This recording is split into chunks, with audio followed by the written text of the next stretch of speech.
ओम नमः शिवाय। शिवजी सदा सहाय। ओम नमः शिवाय। गुरुजी सदा सहाय। ओम नमः शिवाय। शिवजी सदा सहाय। ओम नमः शिवाय। गुरुजी सदा सहाय। ओम नमः शिवाय। शिवजी सदा सहाय। ओम नमः शिवाय। गुरुजी सदा सहाय। सभी संगत जी को जय गुरुजी। गुरुजी की कृपा हम सब पर अनंत काल तक बरसती रहे, इसी कामना के साथ में मैं आज का सत्संग शुरू करती हूँ।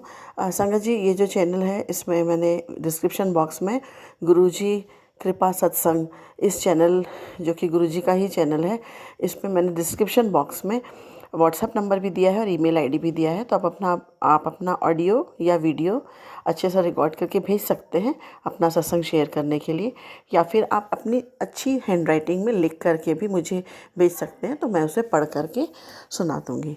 और इसके अलावा अगर आप बड़े मंदिर आपको दर्शन करने का सौभाग्य मिलता है या डुगरी मंदिर जाते हैं और वहाँ का अगर कोई सुंदर सा वीडियो आप भेज सकते हैं तो आप वो भी भेजिए, क्योंकि जैसे मैं भी वहाँ के दर्शन के लिए तरस रही हूँ, बहुत से ऐसे संगत जी होंगे जिन्हें अगर दर्शन मिल जाए दूर से ही तो कम से कम कुछ तो सांत्वना मिलेगी। ठीक है। तो ठीक है संगत जी, हम शुरू करते हैं मनीषा आंटी जी का सत्संग। वो मेरी फ्रेंड है, हम लोग करीब 25-26 साल बाद मिले थे। और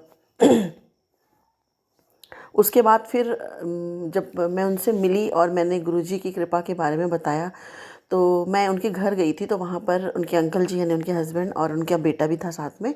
तो उन सब ने बहुत ही श्रद्धा से जो मैंने गुरुजी की बड़ाई की उसको सुना और उसको अपने अंदर आत्मसात किया, और इतनी श्रद्धा से सुना कि गुरुजी ने तुरंत उन पर कृपा बरसाई। तो हम सुनते हैं मनीषा आंटी के ही मुख से उनका सत्संग। ये मैंने आपको इसलिए बताया क्योंकि कुछ लोग ऐसे होते हैं जो लोग ना तुरंत विश्वास नहीं करते। हो सकता है ऐसी कुछ ऐसे संगत जी होंगे जिनको गुरुजी मेरे माध्यम से ये संदेश दिलवाना चाह रहे होंगे कि अगर आपको गुरुजी का सत्संग किसी ने भी सुनाया है, उनके बारे में कुछ भी एक वाक्य भी बोला है या सिर्फ स्वरूप भी मिला है, तो आप उन पे पूरी श्रद्धा के साथ में जब आप विश्वास करेंगे ना, तब आपके ऊपर में गुरुजी की भरपूर कृपा बरसेगी। क्योंकि गुरुजी भी कहते हैं ना, मुझसे मांगो नहीं, मुझे मानो। हमको सिर्फ उनको मानना है, वो तो स्वयं सदाशिव हैं, तो बाकी तो कृपा उनकी हो ही जाती है ना। तो आइए हम सुनते हैं मनीषा आंटी जी के मुख से ही उनका सत्संग। जय गुरुजी, जय गुरुजी, जय गुरुजी। मैं गुरुजी से सत्संग से सबको नमस्कार है। मैं गुरुजी से 27 दिसंबर 2023 को अपनी एक सहेली के द्वारा जुड़ी, जिसने गुरुजी के बारे में मुझे बताया। वो जबलपुर में रहती है, उसका नाम प्रीति है। सबसे पहले मैं गुरुजी के मंत्र जाप से अपना पहला सत्संग शुरू करने की आज्ञा चाहती हूँ। ओम नमः शिवाय। शिवजी सदा सहाय। ओम नमः शिवाय। गुरुजी सदा सहाय। ओम नमः शिवाय। शिवजी सदा सहाय।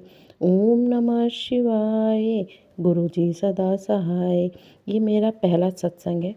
मेरी सहेली ने अब गुरुजी के बारे में बहुत सारी बातें बताई, बहुत सारी चीज़ें बताई, जिसके द्वारा मैं गुरुजी से जुड़ी। ये मेरा पहला सत्संग है। अगर मेरे से किसी प्रकार की भी भूल चूक त्रुटि हो जाए तो मुझे क्षमा करना। मेरी सहेली ने 27 दिसंबर 2023 में गुरुजी के बारे में मुझे बताया। उसने गुरुजी के स्वरूप को मेरे हाथ में दिया, मेरे पति के हाथ में दिया, मेरे बच्चे के हाथ में दिया। हम लोग को बहुत अच्छा लगा। उसके बाद उसने गुरुजी के बारे में मुझे बहुत सारी चीज़ें शेयर करी और वो अपने घर चली गई। फिर मैंने गुरुजी, उस दिन पहली बार मैं गुरुजी से मिली थी, और मेरे एक हाथ में जो लेफ़्ट हैंड है उसमें मेरे को बहुत तीव्र पेन होता था, जिसमें मैंने बहुत सारी दवाइयाँ करी, सब करा, लेकिन उसका कोई असर नहीं हुआ। मैं सोचती थी पता नहीं मेरे हाथ में क्या हो गया है। पर विश्वास करेंगे, 2 से 3 घंटे बाद मेरी सहेली को मैंने फ़ोन करके बताया कि यार मेरे हाथ का दर्द बिल्कुल भी ठीक हो गया है, उसमें बिल्कुल दर्द नहीं है। और वो हाथ मेरा बिल्कुल अब अच्छा है। मैं सोचती थी पता नहीं क्या हो गया है। ये मेरा पहला सत्संग था। दूसरा सत्संग ये हुआ उसी दिन सुबेरे। मैं मेरे बेटे से पूछी कि बेटा तेरे को कैसे लगा गुरुजी से मिलकर, मेरे पति से पूछी। तो दोनों जन बोले बहुत अच्छा लगा। फिर मेरा बेटा बोला कि मम्मा मैं रोज़ उठता था ना तो मेरे बॉडी में बहुत पेन होता था, और उस दिन के बाद से वो बोला आज मेरे को बिल्कुल भी पेन नहीं हुआ बॉडी में। और मैं भी बोली हाँ मेरे भी बॉडी में कहीं भी पेन नहीं हुआ। पता नहीं क्या था, हमारे घर में बहुत ज़्यादा निगेटिविटी थी शायद, इसलिए ये सब धीरे धीरे करके हट रहा है। ये मेरे 2 सत्संग थे जो मैं पहली बार शेयर करी हूँ। अगर मेरे से किसी प्रकार की गलती हो जाए तो मुझे माफ़ करना। और ये मैं मंत्र जाप से अपना ये सत्संग समाप्त करती हूँ और अपनी जीवा को यहीं विराम देती हूँ। ओम नमः शिवाय, शिव जी सदा सहाय। ओम नमः शिवाय, गुरु जी सदा सहाय। ओम नमः शिवाय, शिव जी सदा सहाय। ओम नमः शिवाय, गुरु जी सदा सहाय। जय गुरु जी, जय गुरु जी। शुक्राना शुक्राना शुक्राना, अनंतम अनंतम शुक्राना। बहुत ही प्यारा सत्संग था मनीषा आंटी जी का। आपको बहुत बहुत धन्यवाद मनीषा आंटी जी, आपने अपना सत्संग शेयर किया। छोटे छोटे कितने भी सत्संग होते हैं, चाहे वो 30 सेकेंड के हों चाहे 1 मिनट के हों, आप ऐसे ही शेयर करते रहिए, क्योंकि जब हम शुक्राना करते हैं ना तो हमारे कर्म भी कटते हैं और हमें गुरु जी की बहुत कृपा मिलती, बहुत आशीर्वाद मिलता है। और अब मैं एक दूसरा सत्संग सुनाने जा रही हूँ जो कि खुद मेरे साथ हुआ था। जब गुरु जी जैसे ही मेरा कनेक्शन डायरेक्ट, मैंने सबसे पहले वीडियो में इसके बारे में बताया है, तो जैसे ही मेरा डायरेक्ट कनेक्शन गुरुजी के साथ में हुआ और फिर मैंने अलमारी में गुरुजी का स्वरूप रखा था, तो पॉकेट स्वरूप था। तो मैं रात में ही 10:30 बजे गई और संयोग से मुझे मिल भी गया। और जब मुझे मिल गया, फिर वापस मैंने देखा, माथे से लगाया और माफ़ी मांगी गुरुजी से और वापस से वहीं रख दिया। पर मैं रात भर ये सोचती रही और मेरे दिमाग में ये विचार आता रहा कि गुरुजी की ये जगह नहीं है, पर मुझे कहाँ रखना चाहिए। एक मुझे डर भी था कि पता नहीं मेरे हस्बैंड यानी मेरे अंकल जी कुछ ये ना बोले कि तुमने फिर से तुम मतलब ये कौन है, और तुम मतलब इनको कौन है तो नहीं पूछते क्योंकि वो उन्होंने ही ला के दिया था, पर अब तुम इनको मानने लगी हो तो यहाँ भगवान जी के साथ क्यों रख रही। क्योंकि जनरली मैंने देखा है ज़्यादातर जो हम लोग हैं ना, जो हम सब हिंदू लोग जो भगवान जी की पूजा करते हैं, तो हम लोग ना इस गहराई को समझ ही नहीं सकते, क्योंकि सदाशिव हर बार तो दुनिया में आते नहीं इंसान के रूप में, तो इसलिए हमारे लिए ये विश्वास करना मुश्किल होता है। तो मुझे एक डर था कहीं वो मना ना कर दें, तो ना फिर भी से मैं सोच रही थी। और मुझे ना सुबह सुबह ये मैसेज आया कि गुरुजी का जो स्वरूप होता है ना, उसको फ्रेम करा के अपने मंदिर में ही रखा जाता है। तो मैं फ्रेम तो नहीं करा पाई थी, पर मैंने कहा कि नहीं, अगर उनकी जगह मंदिर है तो मैं अब मुझसे जो पहले गलती हो गई, अब मुझसे गलती नहीं होनी चाहिए। तो मैंने मंदिर में रखा। फिर मैंने ना जहाँ रखा था ना वहाँ से मुझे ठीक से दिखते नहीं थे, तो फिर मैंने उनका साइड, शाम होते होते साइड बदल दिया। और उसके बाद मैंने ये सुना था कि उनको गद्दी दी जाती है और उनको बहुत अच्छे से रखा जाता है। पर मैं सही बताऊं, अभी मेरी कुछ स्थितियाँ ऐसी चल रही थी और मुझे ठीक से पता भी नहीं था कि कहाँ जा कर के लेना है गद्दी वगैरह और ये सब कैसे क्या करना चाहिए, क्योंकि मैं एकदम से नहीं, मैं अच्छे से समझ के फिर करना चाह रही थी। तो ना मैं कहीं जाने वाली थी और उसी दौरान क्या हुआ, जब मुझे ये गुरुजी की कृपा मिली, उसी समय मतलब ये हो गया, मैंने मंदिर में गुरुजी को स्थापित कर दिया। उसके बाद फिर मैं उनको जल प्रसाद और चाय प्रसाद चढ़ाने लगी। और उसके बाद फिर जब मुझे ये पता चला कि गुरुजी को गद्दी देनी चाहिए, उसी दिन मुझे कहीं अपने रिलेटिव के यहाँ किसी शादी के फंक्शन में जाना था। तो मतलब क्योंकि ना ये बार बार टल रहा था कि गद्दी देनी है मुझे, गुरुजी को मैं दे नहीं पा रही हूँ। तो फिर मेरे दिमाग में एक ख्याल आया, मैंने गुरुजी से क्षमा मांगते हुए कहा, गुरुजी अभी मैं गद्दी तो नहीं लगा पाऊँगी जैसे बाज़ार में सुंदर सुंदर आती है, पर हाँ मेरी भावना ये है कि मैं आपको गद्दी के स्वरूप कुछ ऐसा आसन देती हूँ। तो मेरे पास में ना एक वो जो टर्किश टॉवेल वाली रुमाल होती है ना, वो एकदम सॉफ्ट वाली थी, उसके अंदर में मैंने खूब सारा रुई को अच्छे से करके रखा और गद्दी जैसा बनाया। फिर उसमें मैंने गुरुजी को विराजमान करवाया। मुझे कम से कम इतनी तसल्ली हुई, कम से कम मैंने गुरुजी को वो गद्दी तो दी। और मेरे गुरु पापा इतने प्यारे हैं, मेरे गुरु पापा इतने अच्छे हैं, उन्होंने उसे स्वीकार किया। उन्होंने कभी उसके बारे में, क्योंकि अगर कुछ भी गलत होता ना तो ज़रूर मैसेज आ जाता। ये मेरा एक सत्संग है। तो गुरुजी ने मेरे उस भक्ति को स्वीकारा। अब मैं आपको दूसरा सत्संग सुनाती हूँ। जैसे कि मैंने बताया कि मैं अपने रिलेटिव के यहाँ मैरिज में मुझे जाना था। तो क्या हुआ कि मेरे को ना इसमें देवी जी के फंक्शन में जाना था।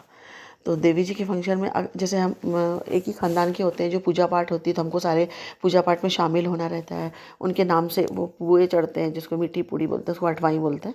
वो तो हम लोग क्योंकि वहाँ की बहू है तो हमारे हाथ से भी कुछ ना कुछ बनाने की सेवा होनी चाहिए। तो घर इतना दूर है, हम लोग तो शहर में रहते हैं और वो सब गाँव में, तो मेरे लिए जाना बहुत मुश्किल था। और उस वक्त इतना मौसम भी ख़राब था और मेरा बेटा गाड़ी लेके जाता था। फिर मैं गाड़ियाँ बदल के जाना संभव इसलिए भी नहीं है क्योंकि फिर वहाँ पे अंदर गांव में फिर कोई गाड़ी मिलती नहीं है, फिर आप वापस कैसे आओगे। तो मैंने सोचा मेरे लिए 2 व्हीलर से जाना ही ठीक रहेगा। तो मैं वेट करने लगी, मेरा बेटा आएगा तो फिर मैं जाऊँगी। तो मेरा बेटा आया, फिर मैं गई। एक बार तो मैं चली गई और मैं रास्ते भर में ये सोचते हुए गई, गुरुजी आप मेरे साथ रहिएगा और बस आप मेरे साथ रहेंगे ना, क्योंकि अजीब सा मौसम हो रहा था। और क्या साड़ी वगैरह पहन के जाना होता है और अच्छे से सिर वेर पे रख के ऐसे करके तो मतलब मुझे लग रहा था अरे यार कहीं कुछ मतलब ऐसे कुछ ख़राब सा ना हो। कुछ मैंने ऐसा तो नहीं कि मैंने साड़ी ठीक से ना पहनी हो, कहीं कुछ दिखे या बेतरतीब कुछ ना दिखे, मेरा बोलने का मतलब ये है। तो पर ना मुझे ना पूरे रास्ते भर जय महाकाल जय महाकाल ऐसा दिखता रहा। किसी न किसी गाड़ी के पीछे में लिखा हुआ, कहीं पर तीर धनुष बना था, कहीं जय श्री राम लिखा हुआ था, पूरे रास्ते भर दिखता गया। और फिर 1-2 ऑटो है उसके नीचे पीछे मेरे मोरनी लिखा हुआ था। मैं इतनी खुश होते होते पहुंच गई, मतलब मुझे पता नहीं चला मैं कैसे पहुंच गई, क्योंकि दूर भी और काफ़ी रश, पूरे रास्ते भर रश रहता है और रास्ता ना कई जगह ख़राब भी है। और तो मुझे ये लग रहा था, लेकिन मुझे गुरुजी ने इतने अच्छे से पहुंचा दिया। उसके बाद जब मैं वहाँ गई तो सबने मुझे काफ़ी आदर के साथ में बुलाया। नहीं तो इसके पहले थोड़ा सा मुझे मतलब कुछ अच्छा सा नहीं, मैं कंफर्टेबल फील नहीं करती थी। पर इस बार गई ना तो मुझे सबने बहुत अच्छे से रिस्पेक्ट के साथ में बुलाया और मेरे साथ में बहुत अच्छा व्यवहार किया। और फिर ये सब हो गया। उसके बाद फिर यही शादी का ना फिर हमको इसी शादी का एक फंक्शन था जिसमें सगाई थी और सगाई और लगन दोनों था। ये जो मैं बताई हूँ अभी मैंने सत्संग बताया ना, इसके पहले का सत्संग है जो मैं अभी बताने जा रही हूँ। तो मैं सोची मैं कौन सी साड़ी पहनूँ, क्योंकि मेरा वेट बहुत बढ़ गया ना, तो मुझे सब साड़ी के ब्लाउज़ बराबर आते नहीं। तो मैं ब्लाउज़ के बेस पे साड़ी पहनती हूँ या उसको कुछ कुछ करना पड़ता है, सिलाई खोलना वगैरह वगैरह। तो ना मैं सोच रही थी, मैंने एक साड़ी निकाली, दूसरी निकाली, तीसरी निकाली, मुझे जम नहीं रहा था कुछ। फिर ना अचानक से मैंने एक साड़ी निकाली जो मैंने आज से 10 साल पहले खरीदी थी। 10 साल पहले खरीदी थी, करीब ऐसे 4 हज़ार की होगी। तो उस वक्त तो वो बहुत अच्छी दिखती थी साड़ी, पर अभी मुझे लगा पता नहीं कुछ इसका फेडेड सा कलर लग रहा है, अच्छा से नहीं लग रहा है। पर फिर भी मैंने कहा चलो ठीक है। मेरे मन में मतलब एक बात आई, जैसे मैंने वो और साड़ियाँ मैं देख रही थी, मेरे हाथ उस पर गया तो मैंने कहा लगता है गुरुजी चाहते मैं यही वाली साड़ी पहनूँ। फिर मैंने उसका ब्लाउज़ वगैरह भी देखा तो मेरा हो गया। मैंने कहा चलो मेरे लिए कम से कम, क्योंकि साड़ी भाई आपको कुछ भी हो जाए, इतने बड़े फंक्शन में जा रहे हो, वैसे तो आप बड़े अच्छे से रहते हो, पर उस वक्त अगर अच्छे से नहीं पहनो तो इज्जत का सवाल होता है ना। तो फिर ना गुरुजी की कृपा ऐसी रही कि मैंने साड़ी पहना, अच्छे से पहन लिया। और ना मैंने बाल धोए थे तो मेरे बाल सूखे नहीं थे और मौसम भी ऐसा था, थोड़े गीले से बाल थे। मैंने कहा अगर मैं कुछ जूड़ा वगैरह बना लूँगी तो मेरे अंदर अंदर में ठंडक से मेरे और सिर दर्द होने लगेगा। तो कम से कम 5-6 घंटा तो रहना ही है, तो फिर बहुत तकलीफ़ हो जाएगी। तो ना मैंने क्या किया, ऐसे थोड़ा हल्का सा ऐसे बाल सामने से थोड़ा सा उठा करके क्लिप लगा लिया, बाकी बाल खुले छोड़ दिए, थोड़ा सामने कर लिया। हेयर स्टाइल थोड़ी बना ली, पर वो हेयर स्टाइल इतनी सुंदर लग रही थी उस साड़ी के साथ में। और इसी के साथ जुड़ा एक और सत्संग है, मतलब उस दिन मैंने अपने आप को देखा तो मुझे मतलब मैं सेटिस्फाइड थी अपने तैयार होने से। और ना उसके बाद फिर मैंने इसी फंक्शन में पहनने के लिए मैंने ना एक उसका अमेरिकन डायमंड का एक सेट मंगवाया था, मुंबई से मंगवाया था। तो मुझे एक्चुअली ना वो 27 को मिल जाना चाहिए था, पर वो 28 तक नहीं आया और मैं जा रही थी 29 को। मैं बोली लगता है ये लोग ऐसे बोलते हैं और हम दे देंगे, मतलब आपको सामान मिल जाएगा। देखो मुझे नहीं मिल पाया, मतलब अंदर से था। और फिर ना एकदम से मैंने गुरुजी से कहा, गुरुजी आप ऐसा नहीं कर सकते कि उसको मेरे मतलब मुझे मिल जाए, वो अभी मिल जाए, कैसे भी मिल जाए और मैं उसको पहन के जाऊँ। मतलब मैं ऐसे बोल ही रही हूँ। फिर उसके बाद ना कुछ नहीं हुआ। मैंने बोला यार देर भी हो रही है, चलो कोई बात नहीं, अपने पुराने वाले सेट ही पहन लेते। फिर मैं ऊपर गई, डुप्लेक्स है मेरा, तो मैं ऊपर में सामान रखा है, तो मैं ऊपर गई और अपना पूरा कान का ये वो सब लेकर के आ गई, जो जो पहनना था मेरे को। और मैं जैसे ही मैं लेकर के उतर ही रही थी, उतने में मेरे अंकल जी ने मुझे आवाज़ लगाया, प्रीति देखो तुम्हारा कोई कुरियर आया है। मुझे मैं उतरी, मतलब उतर रही थी, मैंने देखा नहीं कि क्या कुरियर, क्योंकि मेरे और भी कोई कुरियर आने वाले, पर मुझे अंदर से इतना कॉन्फिडेंस था, नहीं ये वही कुरियर होगा।